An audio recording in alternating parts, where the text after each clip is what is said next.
안녕하세요. 반갑습니다. 안녕하세요. 하가제에서 여러 강의를 했는데 오늘은 세미나고요. 세미나로 한 이유는 특강이 아니라 제가 이 개념을 가지고 제 생각과 여러분 생각을 나누어서 제 생각을 좀 더 도치하고 여러분 궁금했던 것도 알려드리고 이렇게 서로 교류의 아이디어의 교류의 시간을 갖도록 한다는 의도에서 세미나라고 했습니다. 그래서 하는 중간중간마다 질문해 주시고 같이 토론에 응해주시면 좋겠습니다.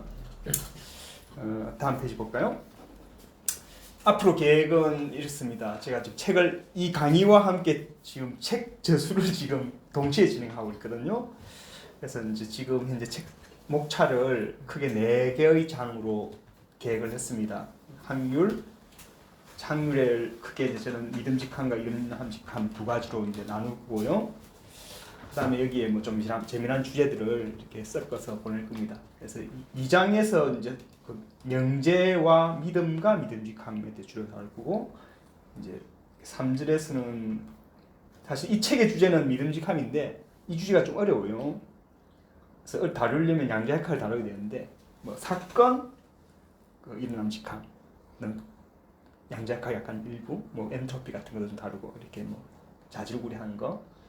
또 상당히 어떤 면에서 아주 중요한 이야기를 좀 일부분을 해놓고 다른 책에서 이 본격적으로 다룰 예정입니다.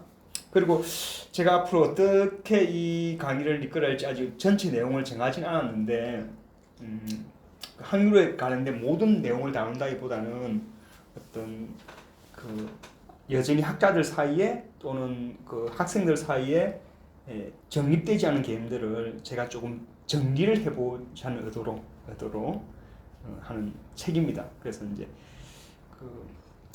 저의 어떤 제가 처음 주장한 이야기도 많고 해서 여러 검증이 필요한데 일단 들어보고 뭔가 여러분도 이미 한글에 대해서 많이 생각해 봤을 텐데 이거 뭔가 들어보니까 뭔가 정리된 느낌이 있다, 깔끔해진다 이러면 나름대로 성공한 거고, 그리고 예전에 이해 못했던 것이 이해된다 이러면 성공하는 거라고 생각됩니다. 자, 그 다음 넘어갈까요? 자, 그럼 오늘의 계획입니다. 오늘 계획은 이제 1장 확률인데 제가 지금 이런 그 확률에 관련된 개념들을 일단 대충 소개하고 앞으로 이런 주제를 다루고 이런 숙제가 있는데 풀어야 될 숙제가 있는데 이거 나름대로 풀어보겠다 이런 걸 좀 알려드리는 시간입니다. 그래서 본격적인 주제를 다룬다기보다는 관련된 어떤 개념들, 문제들, 물음들 이런 것들을 전체 소개하는 시간을 갖도록 하겠습니다. 다음 페이지 갈까요? 자, 오늘의 이제 고갱이, 오늘의 핵심, 알맹이. 먼저 확률은 이른함직함과 믿음직함으로 갈래질 수 있다. 그 다음에 확률이 이른함직함이냐 믿음직함이냐 이거에 대해서 나중에 설명할 텐데 이 논쟁이 있는데 저는 이게 두 개 뭐 많은 학자들이 동의할 수도 있을 것 같은데 두 개가 다른 종류다. 각각 어떻게 이걸 정의할 거냐가 이제 지금 학계의 나름대로 숙제예요. 숙제인데 저는 이렇게 정의한 거야. 이른함직함은 일단 이제 존재 확률이다. 존재 확률이 의미를 아주 조금 설명할 거고요. 그 다음에 사건에 매기는 확률이다. 그다음 믿음직함은 인식 확률이고 명제에 대해서 매기는 값이다. 이렇게 이제 정의를 할 겁니다. 대체로 학자들은 나중에 설명했지만 이 두 개를 구분하지 않아요. 대충 뭐 그게 거기다라고 생각하는데 저는 두 개를 이제 잘 구분해야 된다라고 생각합니다. 그래서 이제 오늘의 어떤 알짜는 이 세 문장입니다. 뭐 지금 할 건 아니겠죠. 이제 핵심을 이야기한 거니까. 아무튼 그 믿음직함이라는 어떤 확률, 그 다음에 이른함직함이라는 확률 두 개가 각각 다른 종류의 확률이다. 그 다음에 이른함직함은 존재에 관련된 확률이고, 믿음직함은 인식에 관련된 믿음직함이다. 그 다음에 사건 자체가 존재에 관련된 거죠. 그래서 사건에 매기는 확률이다. 이른함직함은. 그다음에 명제 자체가 인식을 설명하기 위해서 어떤 상정한 거거든요. 명제라는 게 가상물이죠, 가상물. 그래서 이 인식 확률은 명제에 매기는 확률이다. 이게 이제 제 주장입니다. 믿음직함은. 그래서 이제 그 앞으로 이제 여러 가지 이야기가 나올 텐데 이 세 개를 이제 염두에 두고 들으시면 좋겠습니다. 다음 쪽. 지금까지 괜찮습니까? 네. 여러분이 이제 많이 이제 하는 주장 중에 이런 게 있어요. 동전을 가져왔으면 좋을 텐데 동전을 던질 텐데 동전이 앞면에 나올 확률은 2분의 2다. 또는 동전이 뒷면에 나올 확률은 2분의 2다라고 다 생각합니다. 그래서 이때 확률이 많이 나오는데 이 확률이 도대체 뭘까? 누구나 다 쓰는 말이죠. 뭐 비올 확률, 그 비올 확률은 좀 어려운 말이고 내가 동전을 떴는데 동전이 앞면이 나올 확률은 2분의 1이다라고 했는데 이 확률의 의미가 뭐냐? 이게 매우 어려운 거예요, 사실은. 내가 볼 때 학자들이 많은 오개념을 갖고 있고 그 오개념이 아니라고 또 주장하면서 이런 논쟁이 있습니다. 근데 제가 생각하는 어떤 그 답변을 하기 위해서 확률을 지금 이제 개념 정립을 하려고 하는 겁니다. 그래서 이 확률이 무엇이냐에 대해 탐구하는 주제를 보통 확률의 해석이라고 그러는데 확률의 해석. 그래서 확률의 해석 그러면 이제 빈도주의 뭐 많아요. 뭐 베이지주의 뭐 많단 말이죠. 뭐 논리주의 많은데 그럼 저는 해석이라는 말을 좀 여기서 쓰고 싶지 않다. 양자역학의 해석도 해석을 쓰는데 그때 해석은 다들 뜻하는 건 뭐냐면 이 해석의 의미가 뭐냐면 어떤 그 확률은 어떤 수학의 규칙을 따르는 어떤 함수거든요. 함수. 그러니까 과학자들이 이걸 잘 정의하기 위해서 수학에 상립된 어떤 것을 빌려와서 이렇게 수식으로 이렇게 정리를 해. 규칙을 정해줘. 자, 그렇게 놓고 보면 이 수식이니까 이 현실 세계의 관계가 뚝 떨어지는 거잖아. 일단 수식으로 수를 쓰면 그때 이제 해석이 필요한 거야. 소위 해석 뭐냐면 이 수식이 현실 세계에 무엇을 이야기하느냐 라고 말해주는 걸 해석이라 그래요. 근데 이제 해석이라 그런 이유는 이제 기호가 있으면 이 기호가 가르친 게 뭐냐, 특히 현실 세계에서 이걸 연결 지으려는 작업, 이 해석이라 그래요. 양자역학의 해석은 뭐냐면 양자역학에 어떤 여러 가지 수식이 나오는데 뭐 슈레딩거 방정식의 파동 함수도가 나오고 뭐 이상한 어떤 막 나온단 말이야. 미분도 나오고 적분도 나오고 뭐 어떤 나오는데 이 수식이 이 현실 세계에 무엇을 가르치냐? 파동 함수는 도대체 이 세계의 현실 세계에 무엇을 가르치냐라고 말해 주려는 작업을 양자역학의 해석이라 그래요.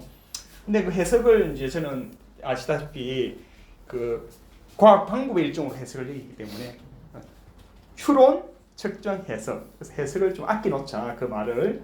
그래서 그냥 이 말을 그냥 이해라고 하자, 이해. 그래서 한글의 어떤 그 기호가 있는데 이 기호가 무엇을 뜻하느냐, 그걸 이해라고 하자. 뭐 양자역학의 파동함수가 무엇을 뜻하느냐, 이걸 이해라고 하자. 뭐 이런 단순한 어떤 뭐 중요한 건 아니고, 제가 앞으로 해석이라는 말만 쓸 텐데 보통 학계에서 학자들이 많이 쓰는 뭐 확률의 해석에 그 해석과 혼동할까봐 이 말 대신에 이해를 쓰겠다 이 말입니다. 중요한 얘기는 아닙니다. 넘어가 되겠습니까? 네, 다음 페이지. 자, 이제 먼저 말부터 낱말의 뜻부터 먼저 살펴보도록 하겠습니다. 그래서 이제 이 확률은 한자어죠, 한자어. 한자어다. 학자는 이게 뭐 다 보니까 돌이고 이런 뭐 두루미라는데 두루미에서 가져왔다는데 아마 뭐 음성을 뜻하는 것 같고, 근데 또 풀이하는 사람은 두루미가 또 지조가 있다고 해서 뭐 이렇게 지조 있는 놈, 단단한 놈 합쳤다 이렇게 하는데 일단 단단하다. 율은 뭐 이렇게 이것도 율이 해피는 로고스의 뜻이 있더라고. 비율의 뜻도 있고 뭐 정도 뭐 뭐지 여러 가지 뜻이 있더라고 보니까. 로고스의 이제 율의 뜻이 있는데 아무튼 확률을 써온 거고, 이게 동아시아에도 옛날부터 있었어요? 이런 말 썼습니까? 안 썼겠죠. 확률 개념은 없었다. 이런 말 자체가 없었겠죠, 맞죠? 그런데 이거를 아마 번역이겠죠. 일본 사람들이 번역을 썼을 텐데 아마 서양에서 들어온 이 프로바빌리티를 이제 번역하면서 가져왔을 거예요. 그러니까 먼저 이제 요 한자 자체로는 그냥 이게 우리가 많이 쓰는 말은 확신이 있고 확실히 있을 텐데, 여기 신에는 이제 믿음 있죠. 믿는 정도 돼야지. 확신한 정도. 확실한 정도. 이건 사실에 관련되니까 뭔가 이 두 개가 확신한 정도는 굳이 말하면 이제 믿음직함에 가깝고 확실한 정도는 아마 이제 일어남직함에 가깝다라고 생각하면 되겠죠. 그러니까 어쨌든 한자 뜻에도 이 두 가지가 이제 쭉 이렇게 담겨 있다. 그 다음에 이제 그 영어는 이 라틴 말에서 왔는데 지금 오늘날 연구는 이제 라틴 말에서 왔는데 이 오늘날 연구는 이 라틴 말이 인도 유럽 어족이니까 인도 유럽 어족의 공통되는 말을 보통 인도 유럽 조어라 그래. 조어 조 이게 조상말이라는 뜻이지. 그 공통되는 걸 저는 할머니 말로 써요.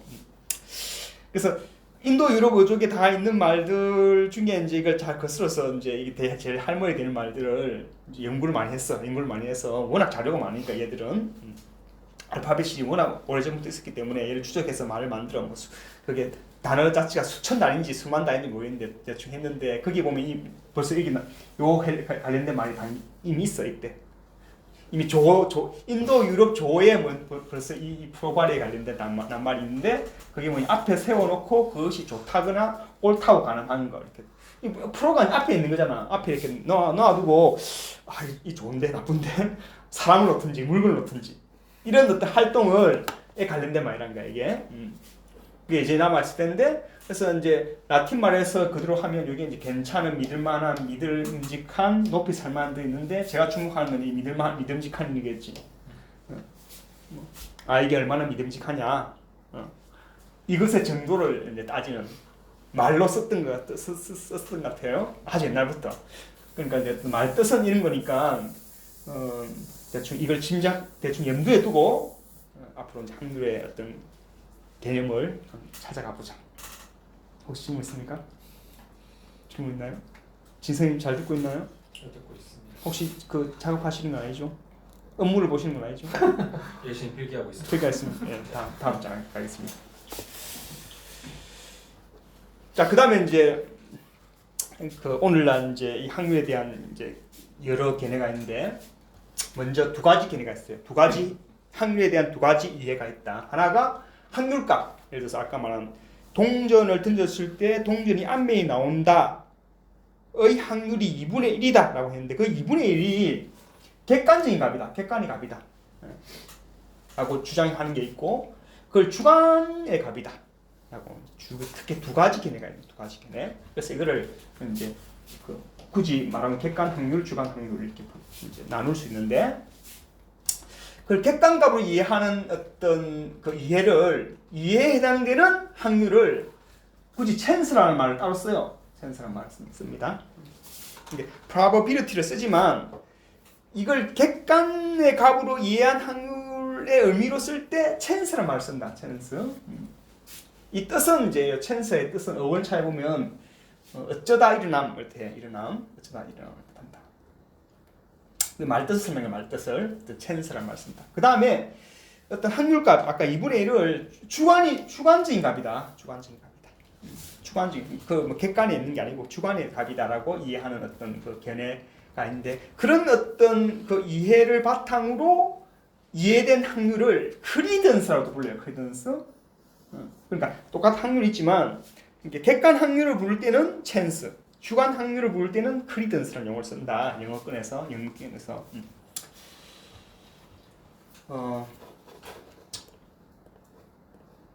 근데 이제 여기서 이제 저는 chance를 어떻게 보냐? chance의 번역이 없어요. 없는데 난 이걸 일어남직함으로 번역하겠다. 일어남직함을. 그래서 어쩌다 일어남이니까 일어남직함을 부여했고 크리던스는 한국에서는 보통 이제 신념도라 번역해. 신념에다가 정도, 신념의 정도, 신념의 강도니까 이걸 믿음직함이라고 이제 제가 번역하겠습니다. 그러니까 그 확률에 대한 지금 현재 그 두 가지 이해가 있는데 객관 확률의 값을 객관값으로 생각하는 객관 확률 개념이 있고 확률값 주관의 값으로 이해하는 주관 확률이 있는데 객관 확률을 부른 이름을 chance를 저는 일어남직함이라고 번역하고 주관 확률을 보통 크리던스라는데 크리던스의 번역을 이제 믿음직함이라고 번역하겠다. 다음 페이지. 자, 그래서 이런함직함, 믿음직함 이런 번역입니다. 어떤 기존에 존재하는 이 번역은 저만 쓰는 번역이에요. 찬스를 이런함직함, 크리던스를 믿음직함 저의 번역입니다.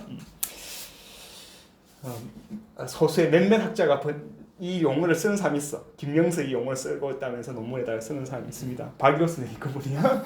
자기 논문에다가 이제. 근데 그걸 한 번 쓰고 다음에는 안 쓰더라고. 그만큼 내가 인기가 없는 것 같아. 아직 대가가 아니라서. 근데 이보다 더 좋은 번역을 찾기는 쉽지 않을 것 같다 생각합니다. 그래서 그 다음에 이제 우리가 지금 고려해 볼 거에 학문은 이런남직함이다 라는 주장, 이 주장만 진지한 주장이다 라는 견해가 있을 수 있고, 학문은 믿음직함이다 라는 주장만 참이다 라는 견해가 있을 수 있고요.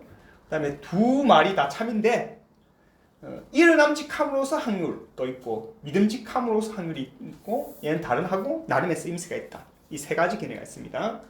그 세 가지 견해 중에 제가 채택한 견해는 설명했듯이 이 세 번째입니다. 세 번째. 동희님 질문 있습니까? 아직은 아직 뭐 어려운 거 하나도 없죠? 수학은 중입니다. 예, 전혀 어려운 주제는 없습니다. 자, 이게 제 1절의 끝입니다. 혹시 이까지 질문 있으면 질문해 주세요. 저 질문이 있습니다. 네. 제가 확률 배울 때 이벤트라고 하는 개념을 배웠는데, 그때 이벤트를 번역으로 사건이라고 이제 이해를 했는데, 예. 지금 이제 선생님의 그 설명을 제가 알고 있는 것으로 질문을 드리고 싶은데, 그러면 사건이 일어나면 그 사건이 일어나는 순간 이런함직함과 믿음직함으로 구분되는 건가요? 저는 아까 그랬잖아. 사건에 매기는 어떤 확률을 이런함직함이라고 매긴다 그랬잖아요. 그러면은 그 보통 이제 우리가 중고등학교 때 배우는 확률은 그 뭐지? 이런함직함에 대한 확률을 배웠던 건가요? 예, 그렇죠. 근데 저의 구분이고 그거는. 근데 이제 일반적으로는 사건에 대해서 이야기하든 명제에 대해서 이야기하든 차이가 없다고 생각합니다. 예, 근데 사건 어떤 확률을 P라 쓰면 여기다 사건을 쓰잖아요. 사건 E라 씁시다. 이거 하고 P라 써놓고 E가 일어난다 쓰는 거지. 이거의 확률. 그럼 E가 일어난다는 명제잖아. 그럼 이거는 사건이라고 어떤 사건이 일어난다니까 이 두 개 차이 안 난다고 보는 거지. 그럴 듯 하잖아요, 맞죠? 이제 그래서 이제 수학에서는 이렇게 수학은 명제로 이루어졌지만 수학의 대상이 명제는 아니에요. 그러니까 함수도 수잖아. 이게 모여서 예를 들어서 그 2 더하기 3은 5 이렇게 이게 자체가 명제잖아요. 근데 명제 자체를 다루진 않거든. 이 명제 자체를 다루면 논리학이 되는 거고, 이렇게 이 항목 하나를 다루면 수학이 되겠죠. 그래서 이제 물론 수학에서도 이제 논리를 자기 품으려고 그러고 이제 명제를 이렇게 수학의 기호로 쓰기도 합니다. 명제 자체를 대상화해서 다루는 또 수학이 있긴 있어요. 근데 그거는 별로 성과가 별로 없는, 내가 열매가 별로 없는 어떤 활동이라고 생각하는데, 아무튼 그 수학의 대상을 다루려면 어떤 집합 같은 거 다루지. 집합, 그다음에 집합의 원소. 그러니까 사건이 집합의 원소가 되는 거지. 사건의 집합 원소 삼고 이 사건들의 모임을 집합으로 삼고. 그래서 수학에서 이제 확률을 정의할 때는 이제 어떤 원소와 원소들의 집합 이런 것에 대한 확률을 매기죠. 사건이라 말하지만 수학에서 사건 자체를 정의할 수 없잖아. 그렇죠. 수학에서는 수든 수와 수와의 관계든 함수든 이런 걸로 해야 되잖아요. 아니면 뭐 이렇게 행렬이든 이런 걸로 해야 되지. 사건이라는 게 수학의 주제가 될 수는 없죠. 사건 자체는 이제 행위사학 주제라서 말만 하지만 이렇게 집합이 있다 치자. 이 집합 원소가 있는데 이걸 사건이라 하자 이런 거지. 이걸 집합이 있는데 이걸 사람이라 하자 이런 거지. 아무튼 대상으로 나온다는 점에서 이런함직함에 대한 값을 주는 걸 맞다 생각해서 저는 사건이든 대상에 매기면 이런함직함이고 명제에다가 매기면 그건 믿음직함이다. 그럼 우리가 이 수업을 통해서 조금 기존의 확률과 좀 다른 지점은 그 믿음직함 측면에서의 확률이겠네요. 아니 나중에 할 텐데 그게 다른 건 아니야. 아, 이미 그 분야마다 다른 경우를 쓰는 거지. 과학자와 통계학자나 수학자는 사건에 대해서 이야기하고 철학자들은 일어남직함이든 믿음직함이든 명제에 대해서 이야기하고 대충 이런 개념이 있습니다. 또 질문. 저도 질문이 있는데 네. 그 주관 확률과 객관 확률이 이제 명제 확률이라고 해야 되나요? 명제와 사건에 그대로 대응되는 개념인가요? 아직 안 나왔어요. 아무튼 지금 그건 다음 시간의 주제, 다음 절의 주제, 다음 절의 주제고 지금 어쨌든 아까 사건도 마찬가지고 다음 절의 주제고 지금 이 시간은 일어남직함과 그 믿음직함이라는 개념에 대해서 설명을 한 거예요. 여기까지만. 두 가지 확률 개념이 있다. 여기까지 하고 이 개념을 각각 어떻게 이해할 것인지가 앞으로 이제 오늘 주제입니다. 또 질문. 승환님 질문 있습니까? 간단한 건데 객관 확률, 주관 확률은 원래 쓰는 용어예요? 아니면 교수님께서 쓰신 용어예요? 쓸 것 같은데. 근데 다만 이제 아까 확률의 해석이라고 했잖아요. 확률의 해석. 확률의 해석 중에서 이 확률을 객관적으로 해석하려는 어떤 움직임이 있고 주관적으로 해석하려는 움직임이 있는 거예요. 이것도 빈도주의라 그러면 빈도주의 그러면 이게 객관 해석에 가까운 거야. 빈도주의 그다음에 뭐 또 성향 해석이라고 그러고 이런 게 있거든요. 그런 객관 해석이고 아까 베이지주의를 따르면 이걸 주관주의 해석이라고 보통 이야기해요. 근데 그 두 가지 해석이 있기 때문에 그걸 주관 확률, 객관 확률 이렇게 한 거예요. 그게 뭐 빈도주의가 뭔지 뭐 성향주의가 어떻게 하면 또 이야기가 더 복잡해지니까 그러니까 이제 그걸 하고 이제 큰 해석에 크게 두 가지 범주가 있는데 주관주의적으로 확률 해석하는 어떤 개념, 객관적 입장에서 확률 해석하는 개념 크게 두 가지가 있는데 그렇게 해석된 확률을 각각 나는 주관 확률, 객관 확률 이렇게 부르겠다 이런 말입니다. 확률에 세 가지 견해가 있다고 하셨는데, 예, 요 확률이 여기서 세 가지. 네, 그리고 결과적으로 교수님 세 번째 견해를 따른다고 예. 하셨는데, 그렇다면 일어남직함만이 참인 경우에 믿음직함은 거짓이 되는 건가요? 확률값 각각 다른 방식으로 매기는 거죠. 똑같은 값을 줄 수 있지만 어쨌건 그 확률값을 매기는 방식이 다르다. 확률 값을 매기는 방식이 다르다. 그럼 그 매기는 방식에 따라서 하나만 참이고 하나는 거짓이라는 건지 저는 이게 잘 이해가 안 돼요. 이런 게 있지. 믿음직함으로는 뭐 2분의 1이지만 일어남직함은 1이야 이렇게 얘기할 수 있죠. 일어남직함이 1이고 동시에 2분의 1은 아니지만 믿음직함은 2분의 1이지만 일어남직함은 1이야 이렇게 할 수도 있겠죠. 예컨대 이런 거 동전을 던졌어. 이미 나왔어 동전이. 그러면 이게 그러니까 동전이 앞면에 나오는 사건. 내 일어남직함이 뭐나 그러면 뭐라고 말할 것 같아요. 일어남직함 2분의 1? 그러니까 이게 앞면이든 뒷면이든 둘 중에 하나 이미 나왔을 거잖아요. 네네. 나왔을 거기 때문에 이런 경우에 사람들이 1 또는 0이라는 거야. 우리는 모르지만 0 하면 1이지 라고 생각하지. 0과 1 사이에 있는 게 아니라는 거야. 근데 믿음직함은 우리가 모르잖아. 모르니까 2분의 1이라는 거지. 그러니까 차이를 아시겠어요? 일어남직함, 믿음직함. 이 차이를 다음 주에 배울 거야. 어쨌든 이걸 어떻게 접근하는 방식이 다르다는 거야. 이해했죠? 방식이. 물론 이 주장 자체가 또 논쟁거리가 될 텐데 아무튼 뭐 여러분이 예를 들어 이미 그런 게 있어. 이미 일어난 일에 대해서 일어남직함을 어떻게 매길 거에 대한 또 논쟁이 있거든. 있는데 어쨌든 이미 일어났어. 그래서 이제 뭐 여러분은 모르지만 이미 앞면 또는 뒷면일 거 아니야. 맞지? 그럴 경우에 일어남직함이 얼마냐? 0과 1로 매기는 게 뭐 왠지 맞는 것 같잖아요. 이미 정해졌어요. 정해졌으니까. 다만 우리가 모를 뿐이다. 그렇기 때문에 앞면이라고 믿을 정도, 뒷면을 믿는 정도 똑같을 거잖아. 우리가 뭐 아무 증거가 없는데 내 손 보고 앞면, 뒷면 알 수 있잖아. 뭐 이렇게 뭐 앞면이 이렇게 되고 뭐 뒷면이 되고 이런 게 아니잖아, 그렇지? 그러니까 우리가 가진 증거로 볼 때 어느 쪽에다 무게를 줄 수 없으니까 반반만 주는 거지. 그러니까 믿음직함은 2분의 1로 주는 게 맞을 것 같고 일어남직함은 0 또는 1로 주겠는데 우리가 모른다. 하나님이 있다면 내가 봤다는 내가 보면 알잖아. 그런 경우는 이제 나는 1인가 알고 있지 맞지? 뭐 그래 앞으로 그런 내용을 다룰 거라는 그 뜻입니다. 지금 다 해석할 수는 없고요. 자 그러면 1절 제목이 뭐였지? 한글에 의해 파트 내일 정하도록 하겠습니다. 수고 많았습니다.